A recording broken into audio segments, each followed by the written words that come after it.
Bismillahirrahmanirrahim. Assalamualaikum warahmatullahi wabarakatuh. Halo semuanya, balik lagi bersama saya Nurul Hadi Fauzi di channel Ngapakpedia. Oke teman-teman, jadi di semester 2 ini kemungkinan besar akan sering ada konten karena ya tugas operator bertubi-tubi asli, beneran teman-teman ya. Jadi buat teman-teman yang belum subscribe channel Ngapakpedia, segera subscribe channel Ngapakpedia agar tidak ketinggalan informasi dari dunia kerja operator sekolah. Oke, informasi di pagi hari ini di tanggal 16 Januari 2026 adalah tentang cut off Dapodik. Ya, cut off Dapodik Bang. Iya bener, cut off Dapodik. Oke. Jadi di web Dapodik Dasmen ya itu ada informasi tentang cut off Dapodik, tapi bukan cut off Dapodiknya ya sebenarnya ya, tapi cut off tentang usulan PIP. Oke, mari kita bahas dan gimana cara ngusulinya dan apa yang dimaksud dari surat ini gitu ya teman-teman. Jadi ini ada edaran pemberitahuan batas waktu cut off Dapodik untuk PIP teman-teman. Jadi Dapodiknya mah masih bisa digunakan aja, tapi buat ngusulin PIP itu maksimal. Maksud dari surat ini nih, suratnya ada di bawah nih ya. Link surat kita buka. Sebentar, kita tunggu. Wih, wih, wih. Nah, kita tunggu. Nah, ini dia suratnya, teman-teman ya. Jadi di sini dijelaskan bahwa untuk usulan PIP itu ada dua tahap ya. Usulan PIP itu ada dua tahap. Yang pertama, tahap pertama atau fase pertama adalah itu untuk semester 1 Januari sampai Juli malah ya. Untuk semester 1 ini kalian untuk mengusulkan PIP agar anaknya dapat PIP maksimal diusulkan sampai dengan tanggal 31 Januari 2026. Artinya apa? Artinya kalau teman-teman mau mengajukan PIP untuk siswanya itu harus sudah sinkron sebelum 31 Januari 2026. Jadi cut off Dapodik 31 Januari 2026 adalah usulan PIP fase 1. Jadi semakin cepat diusulkan semakin cepat pula untuk mendapatkannya gitu teman-teman. Terutama untuk kelas akhir ya, yang kalau di SMK kelas 12, SMP kelas 9, SD kelas 6 itu kalau masih mau ingin dapat harus segera diusulkan di fase 1. Karena kan nanti setelah bulan Juni mereka udah lulus. Jadi kan harus diusulkan di fase 1 ini teman-teman ya. Jadi fase itu usulannya maksimal 31 Januari 2026. Nah, nanti di semester 2 itu menggunakan cut off 31 Agustus 2026. Jadi usulannya nanti di semester 2 adalah maksimal tanggal 31 Agustus 2026. Artinya apa? Kalian untuk fase 1 dulu. Ini kan sekarang tanggal 16. Jadi sebelum tanggal 31 nih, kalian harus sudah sinkron. Yang mana bukan sinkron aja, tapi mengusulkan PIP di aplikasi Dapodiknya. Ya, mengusulkan PIP di aplikasi Dapodiknya. Caranya gimana? Oke, ini saya karena ini ngebahas PIP, jadi kita langsung saja panduannya untuk teman-teman operator yang mau mengusulkan PIP. Caranya gini, kalian buka Dapodiknya, ya, kalian buka Dapodiknya, kemudian kalian masuk, ya, kemudian ya seperti biasa lah ya, masuk ke aplikasi Dapodik. Selanjutnya tunggu. Nah, selanjutnya teman-teman silakan ke menu daftar peserta didik, pilih peserta didik. Nah, ini saya jelaskan dulu usulan PIP fase 1 itu ada dua cara. Usulan PIP untuk pemilik kartu KIP dan usulan PIP untuk yang tidak punya KIP ya. Jadi usulannya ada dua cara. Kalau yang punya KIP dengan yang tidak punya KIP itu beda ya. Kita ke tahap yang punya KIP dulu. Kalau siswanya punya kartu Indonesia Pintar ya, itu teman-teman silakan seperti ini caranya. Ya, kita klik Oke dulu. Nah, contoh si Adli misalnya, Adli.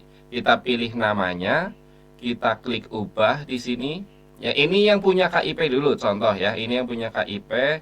Kemudian kalian scroll ke bawah. Nah, di sini ya, di pertanyaan ini penerima KPS atau PKH. Nah, ini kalau mereka punya kartu PKH silakan dipilih ya. Kalau mereka tidak punya kartu PKH tinggal dipilih tidak aja. Gitu, gampang. Kalau ini PKH. Nah, KIP ini yang kedua. Apakah punya KIP? Nah, di sini pilih ya nih. Kita ngebahas yang punya KIP dulu. Di sini pilih ya, kuncinya di sini. Usulannya adalah di pertanyaan ketiga.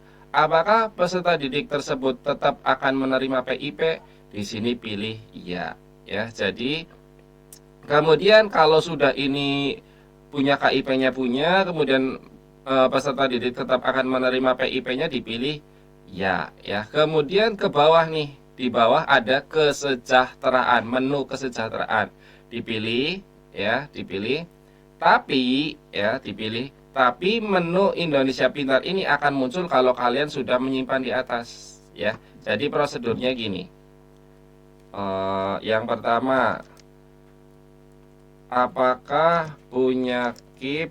Nah, jawabannya iya. Yang kedua, apakah menerima PIP? Jawabannya iya juga. Simpan dulu. Simpan dulu, baru isi kesejahteraan. Kenapa harus simpan dulu? Karena kalau tidak disimpan dulu, itu nanti menu KIP-nya di kesejahteraan tidak ada ya. Contoh nih, ini kan program Indonesia Pintar udah. Kalau yang belum ada tinggal ditambah, klik tambah, di sini cari program Indonesia Pintar. Ya, ini program Indonesia Pintar ya, diklik ya, klik. Kemudian nomor kartunya dilihat, itu biasanya di pojokan atas ada nomor kartu, terus namanya siapa. Kalau tahun mulai dan tahun selesai saya biasanya kosongi. Ini kosongi aja kalau saya. Ya, saya kosongi lalu simpan. Dah. Contoh nih, kalau kalian memilih KIP-nya tidak punya, ya. Kalau misalnya kartu KIP-nya tidak punya, klik simpan. Sebentar. Kita refresh dulu. Sabar. Nah, misal untuk yang tidak punya KIP, kita klik ubah. Nah, di sini misalnya tidak punya KIP ya. Apakah punya KIP? Tidak. Nah, ini akan ada pertanyaan alasan kenapa harus menerima PIP ya. Kalau yang punya KIP itu tidak perlu ada alasannya karena anaknya punya KIP. Tapi kalau untuk anak yang tidak punya KIP itu di sini harus diisi alasan kenapa tetap menerima PIP. Misalnya siswa miskin. Kemudian kita klik simpan ya. Nah, nanti di kesejahteraan itu biasanya menu, nah ini program Indonesia Pintarnya jadi hilang karena kan di sini pilihnya tidak ya. Makanya kalau memang punya kartu KIP itu di sini pilih ya dulu, baru simpan ya. Setelah simpan baru di sini tambahkan kartu KIP-nya. Nah, ini program Indonesia Pintarnya baru akan muncul ya. Kalau di atas belum disimpan maka program Indonesia Pintarnya tidak akan muncul. Kecuali di sini mereka memang tidak punya KIP. Kalau di sini tidak punya KIP, maka alasan KIP-nya di sini dan di bawah tidak perlu mengisi kartu KIP. Jadi seperti itu, simpan dulu baru isi kesejahteraan. Yang ketiga, tambahkan data kartu PIP-nya. Ya. Ini untuk yang pemilik kartu KIP. Kalau yang tidak punya kartu KIP, maka apakah punya KIP? Jawabnya tidak. Yang keduanya, apakah menerima PIP? Jawabannya ya. Yang ketiga, isi alasan kenapa harus menerima KIP. Ya. Kemudian selanjutnya tinggal disimpan. Seperti itu teman-teman. Nah, ini dilakukan untuk seluruh siswa yang ada di sekolah Anda. Kalau memang mau mengajukan semuanya. Kalau yang mau diajukan cuma 1-2 orang ya silakan. Tapi ya kan kasihan ya. Seperti itu teman-teman cara mengusulkan KIP ya. tinggal disesuaikan apakah anak itu punya KIP atau tidak gitu ya teman-teman. Jadi seperti itu panduannya untuk cara mengusulkan KIP di aplikasi Dapodik terbaru. Silakan segera diusulkan, semoga semua siswanya mendapat KIP. Terima kasih, itu saja dari saya. Semoga video ini bermanfaat. Jika ada yang mau ditanyakan, silakan tinggalkan pesan di kolom komentar. Kurang lebihnya mohon maaf, saya akhiri. Salam satu nusa, salam satu bangsa, salam satu bahasa, salam satu data, salam terakhir, salam Ngapakpedia. Wassalamualaikum warahmatullahi wabarakatuh. Terima kasih.